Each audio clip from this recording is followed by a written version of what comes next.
Reflection about the Ministry of Social Development case. So I found reading this case quite interesting, given that I grew up in New Zealand, a country where social welfare is a large part of the political and social environment.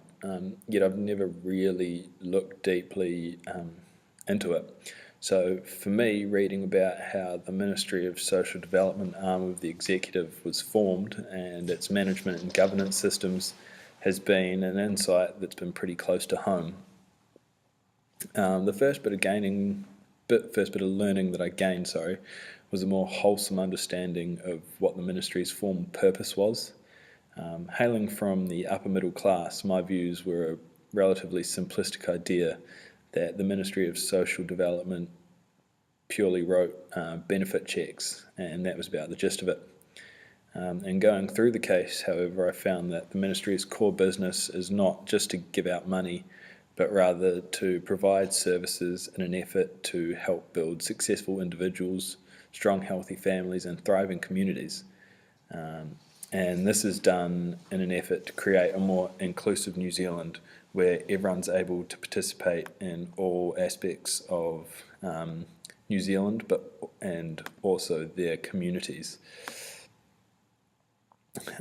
So the Ministry of Social Development, as we know it today, was formed through a number of different executive arms and departments merging over a period of approximately 67 years.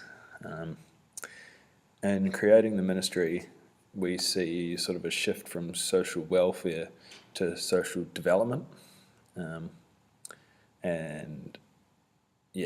So the ministry nowadays, is a large part of New Zealand tax system, I suppose, with an operating budget for the ministry for the 2006-2007 financial year was 1.1 billion.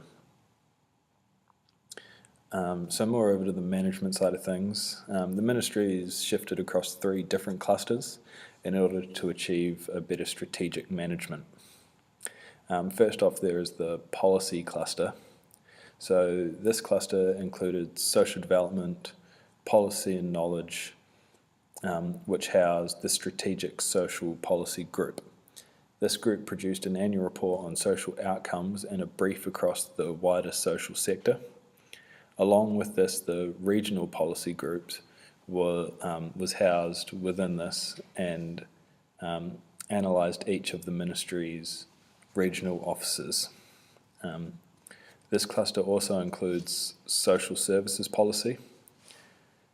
This encased the working aged policy group, which provided policy advice on income and employment related issues, along with child, family and community policy group, which provides policy advice on family and community well-being, as well as care and protection of children and young people and youth justice issues. Secondly, we have the service delivery cluster, and as the cluster is titled, it is to do with the delivery arm of the ministry.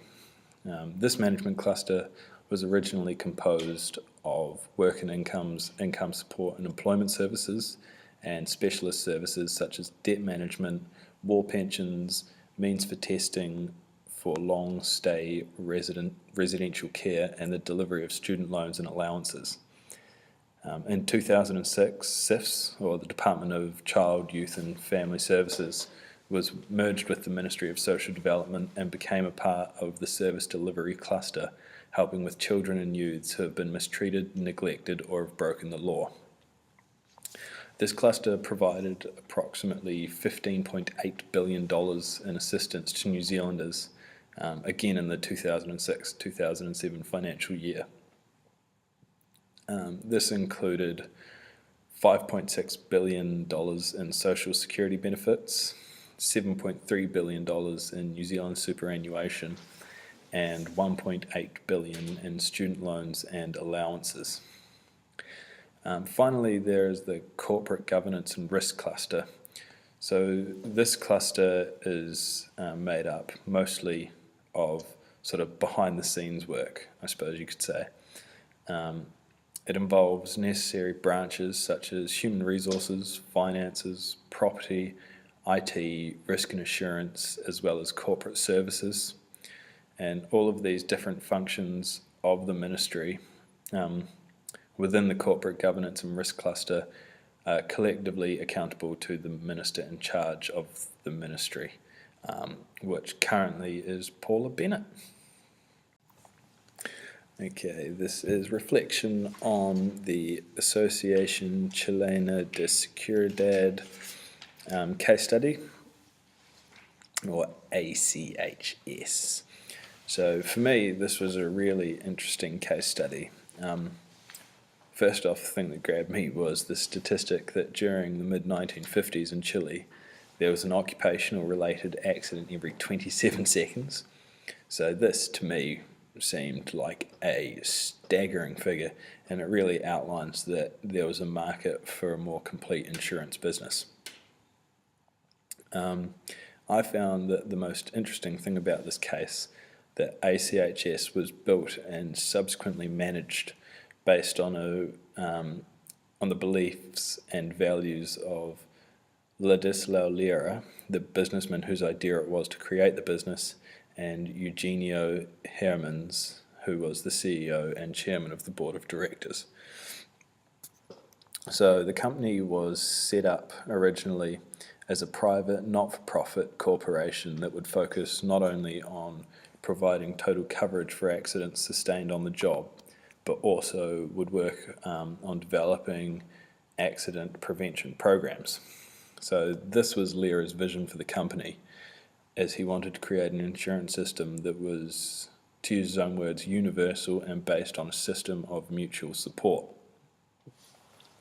So this type of insurance system worked so well, in fact, that the Chilean president at the time, in 1968, passed law making it compulsory for all companies to be enrolled in such a system, offered by 3 such providers in Chile, collectively named the Mutuales, or enrolled in the public insurance system.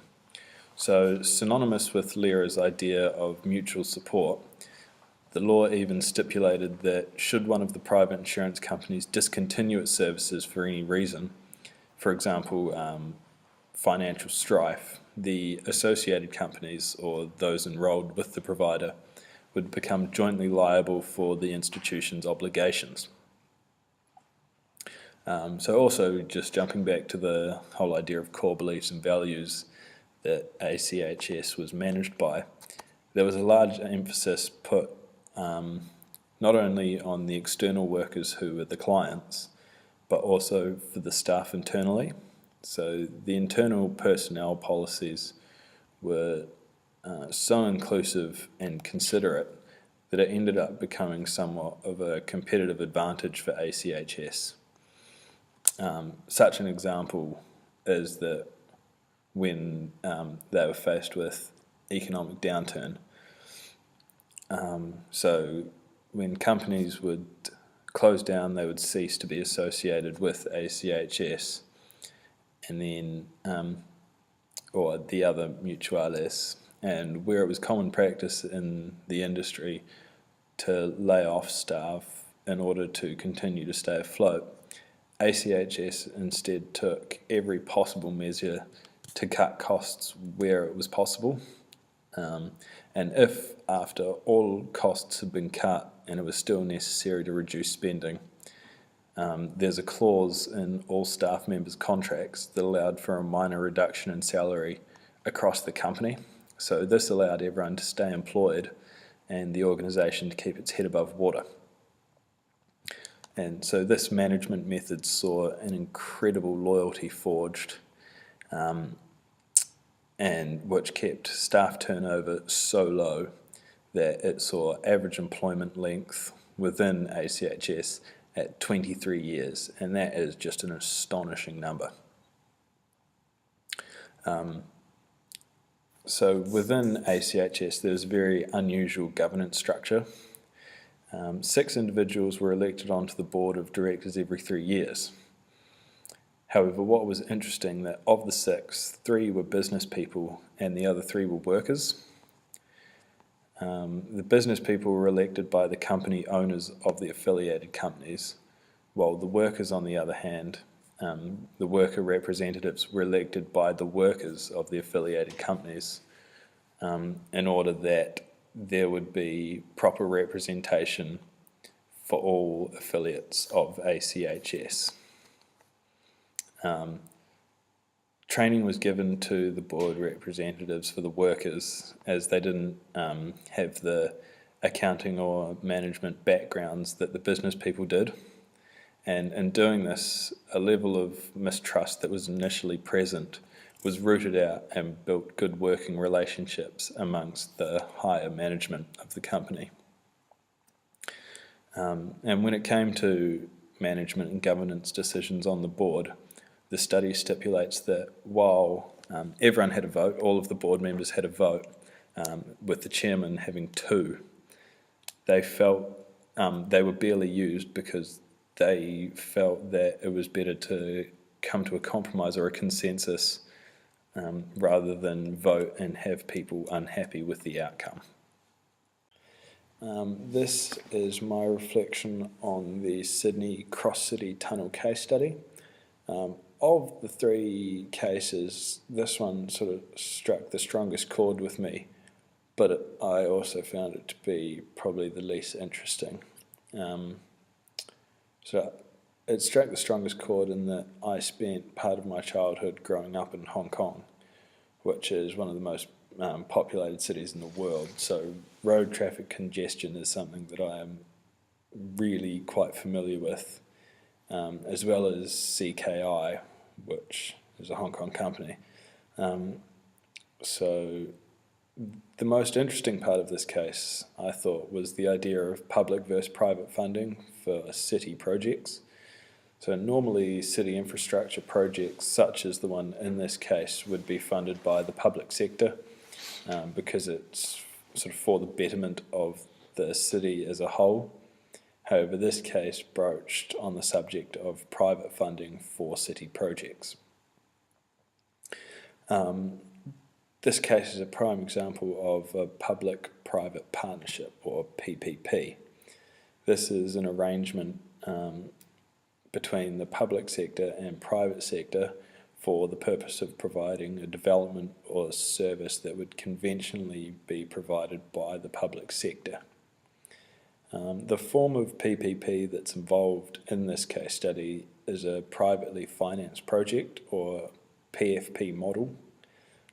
This type of model provides for a private organisation to sign into an agreement whereby they build or produce a public asset, and then for a predetermined period of time, known as a concession period, the private organisation continues to run the asset and keep it up to standard.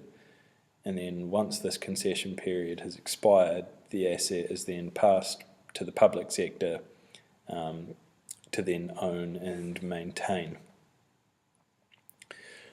So this case study, the New South Wales government had decided that Sydney's central business district was overly congested, and so they began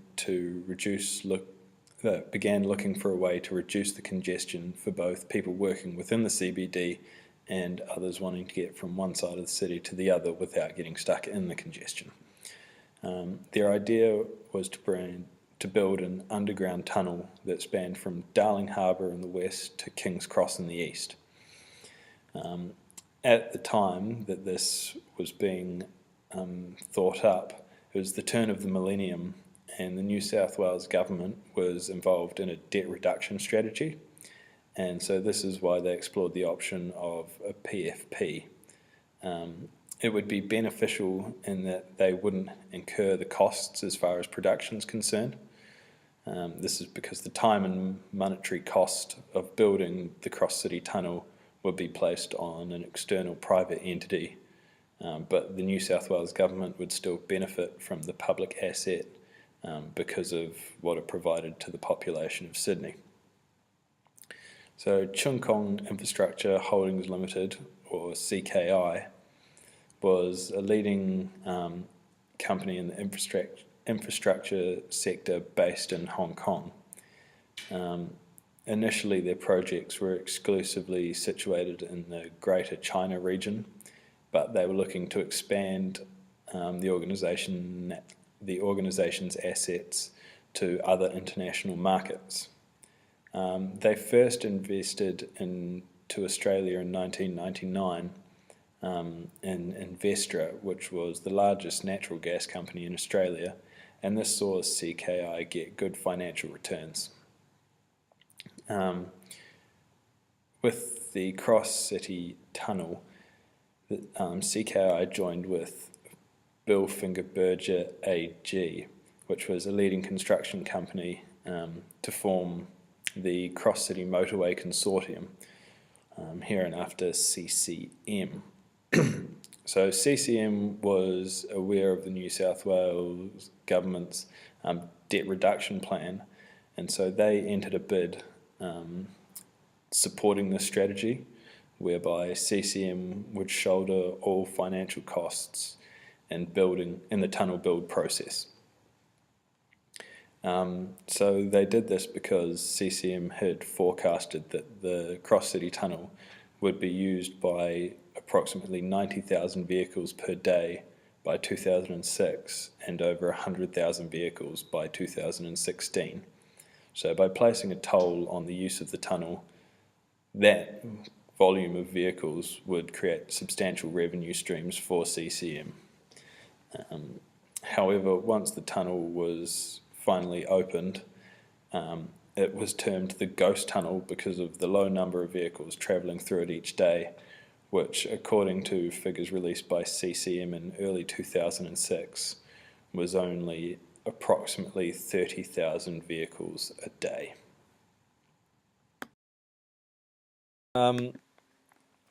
Okay, so the issue that I've chosen to discuss that arose from my learning about the 3 case studies is the idea of outputs versus outcomes.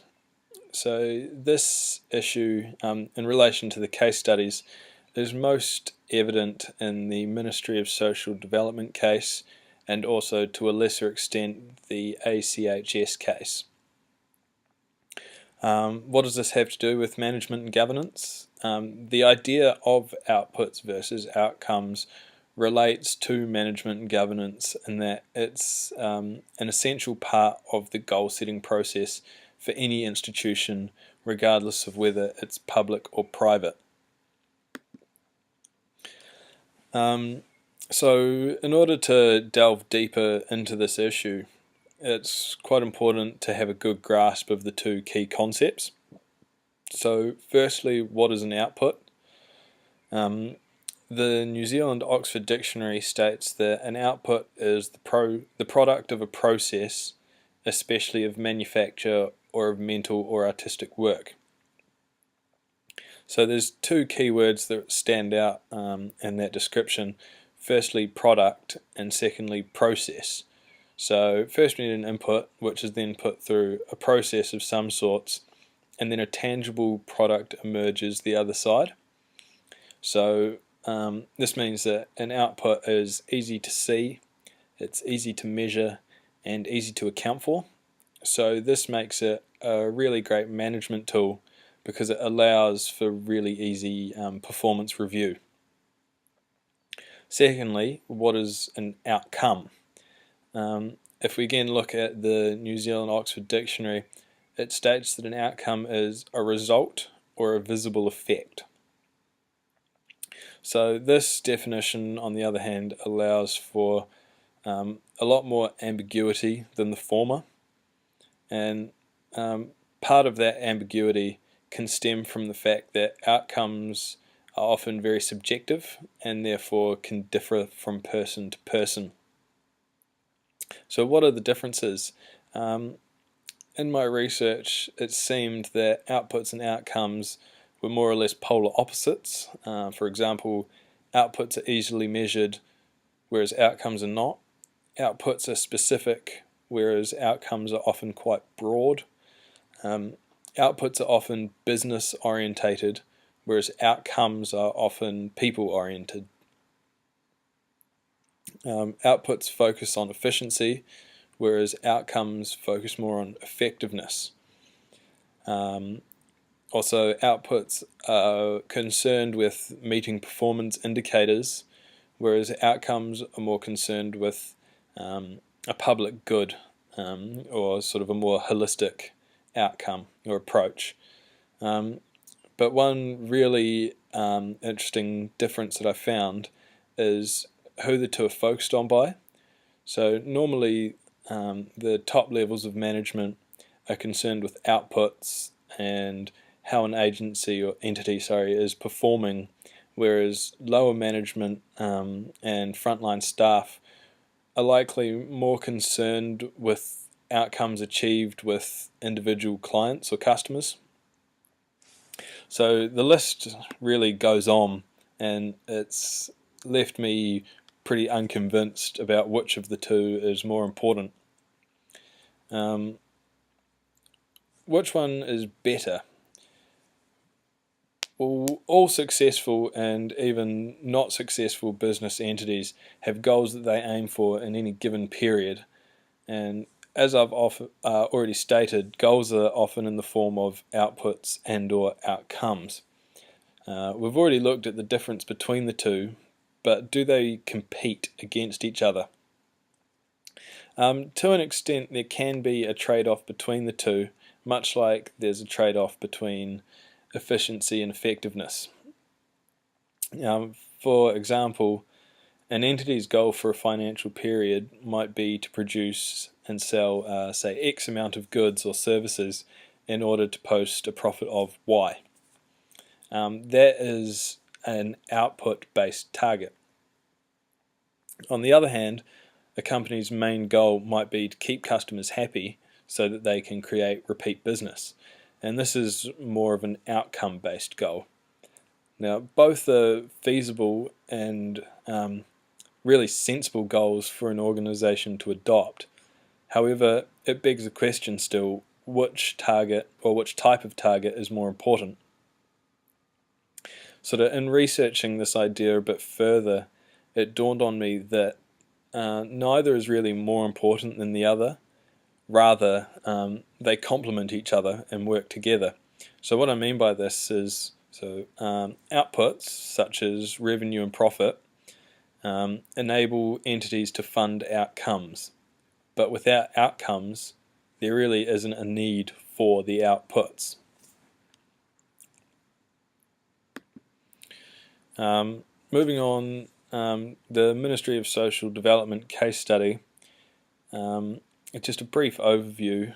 The social welfare is a huge part of New Zealand's political landscape, and in 2001 the Ministry of Social Development was set up by the recently elected government in an attempt to overhaul the welfare system in New Zealand. And one of the main points that I took from this case was this idea of outputs versus outcomes.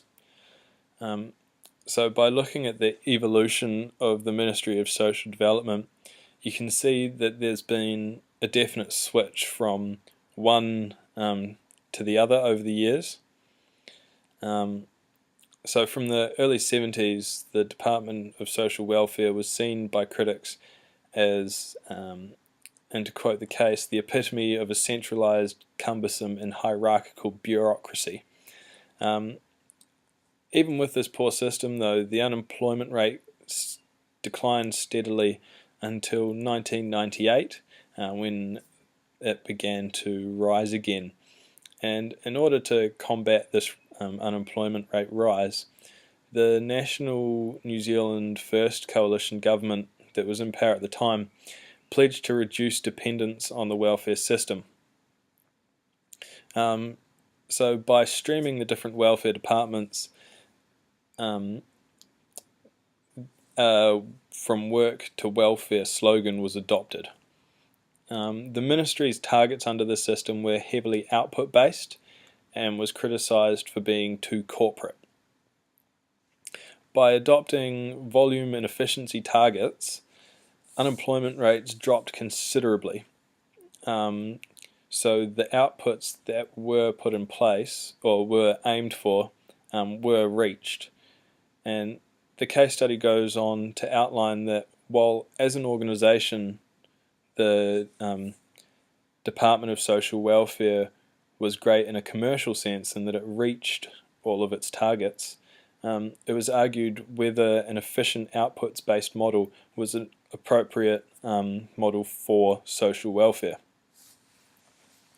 Then in 1999, a Labour Alliance coalition government was voted into power. They didn't think that the welfare system at the time was appropriate for welfare delivery, as it was too outputs-based. In a move to switch to a more outcomes-based system, the Ministry of Social Development was created in 2001. The MSD's new CEO, Peter Hughes, said that the government shouldn't be interested in efficiency and volume targets, but rather take an interest in the citizens of New Zealand and outcomes related to improving their lives. So in switching to a system with a view to outcomes, the MSD took a holistic view of the individuals it dealt with. They realised that to focus on outcomes, they would need to provide both social protection, such as benefit payments and pensions, alongside social investment, such as programs and training initiatives.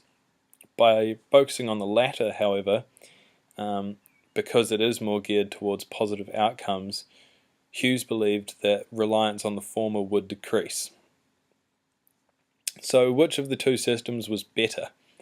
By and large, it's really hard to say, as both have their merits and deficiencies.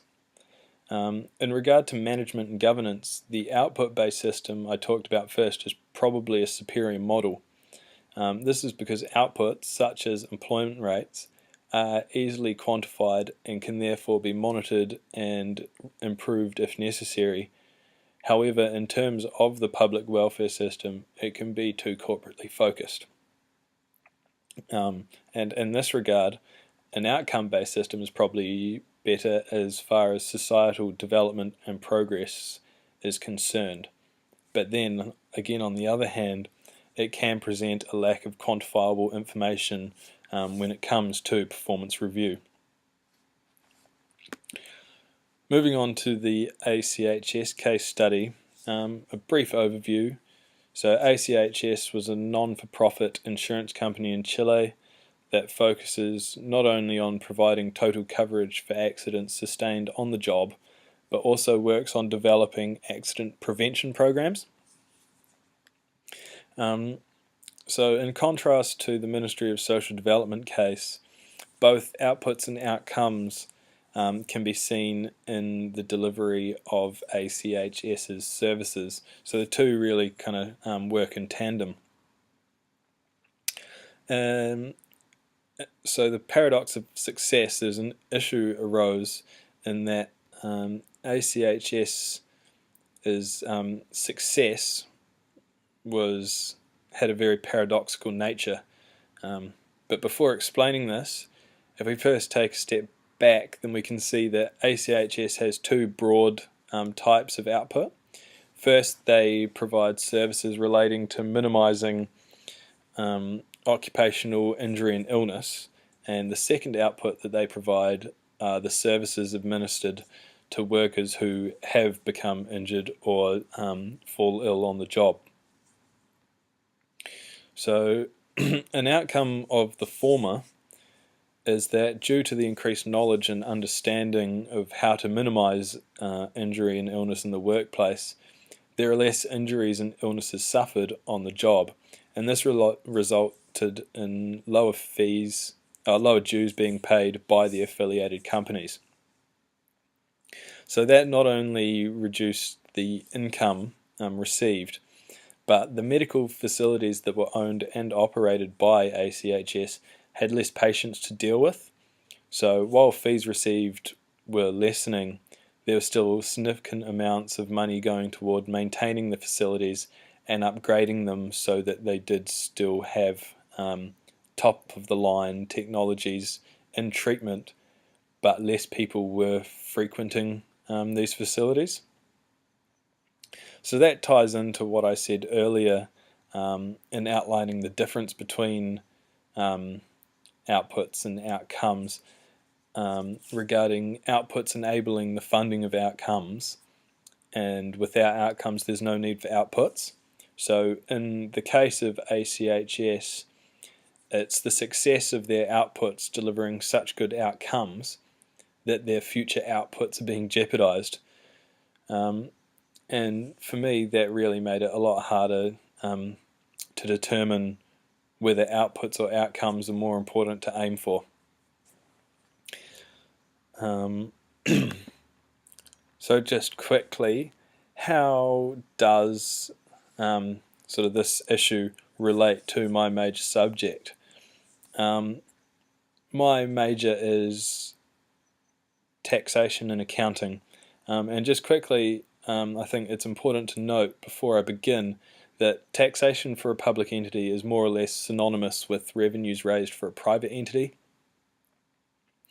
And I realise that this really isn't a solid rule or comparison even, and obviously there is a wealth of anomalies to the statement, but I'm not going to go into depth because that point in itself could be the topic of its own discussion video, but just to sort of point out the differences between the Ministry of Social Development, which is a public entity, and ACHS, which was a private entity. So this relates to my major subject in that the raising of taxation and the rationale for doing so, that's mainly what the taxation side of things and those subjects focus on, but that's really only one side of taxation. The other side is the appropriation of the taxation or revenues raised. So the money acquired is appropriated by organisations in order to achieve their desired outputs and outcomes. On the other side of my major, accounting. So this is really a quintessential part of management and governance. Without it, organisations wouldn't know how well their entity is functioning, and it would make reviewing and subsequently planning outputs and outcomes next to impossible. And finally, just in conclusion, I want to run back over just a couple of key points that really stood out for this issue. And looking further into the issue of an output focus versus an outcome focus for management, it became clear to me that really neither system is inherently better than the other. Instead, outputs and outcomes should be treated much like the idea of yin and yang, and work together in harmony. So sort of both outputs and outcomes hold benefits, and only when they really work together can they be fully utilised in proper management planning.